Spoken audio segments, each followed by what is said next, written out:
Well, let me answer that for Mr. Curp. There are multiple interpretations of what occurred 12 years ago, depending upon one's perspective and point of view.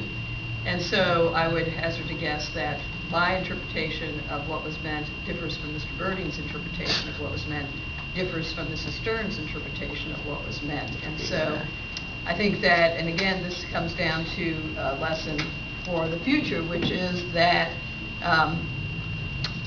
since this is not the U.S. Constitution but the city's charter, you had better be really, really clear on what you mean the next time around. Otherwise, a strict constructionist, the Anthony Scalia of Cincinnati, Mr. Curp, will actually inform you that what you thought you meant you did not achieve.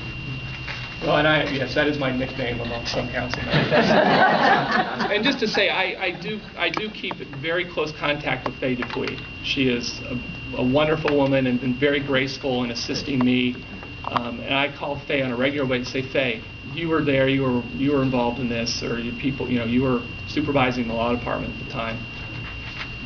What was going on? What was intended? And her communications to me have been, John, at that time there was a lot of discussion, a lot of debate, a lot of back and forth, and a lot of compromise.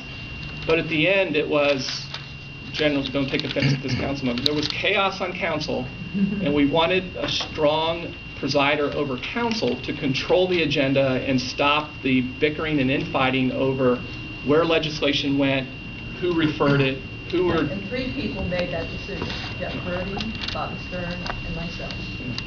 And we wrote that section. And Mr. Birding thinks that meant that the mayor does not have control of council. My interpretation is as mayor, my intention was to give the mayor absolute control of the council. More than just his power to refer things to committees, can you talk a little bit about his power to then things that come through committees to be placed on the agenda for council? Oh, Chris sent you here to play. He did, actually. He'd be proud. Council member Brooks' aide, and I've engaged in a very good conversation with him about that. There's an issue about council in its own rules has set a time limit upon which after a committee finishes a piece of legislation, after it's considered it and approved it, how long can it take to appear back on the calendar? Preside has been used broadly by this mayor for, frankly, 6 years now to mean he sets the calendar. Now, to me, it's very ambiguous as to who controls the council calendar. Who sets the numbers 1 to 50 on today's agenda as to what's going to be considered. We run into the ambiguity of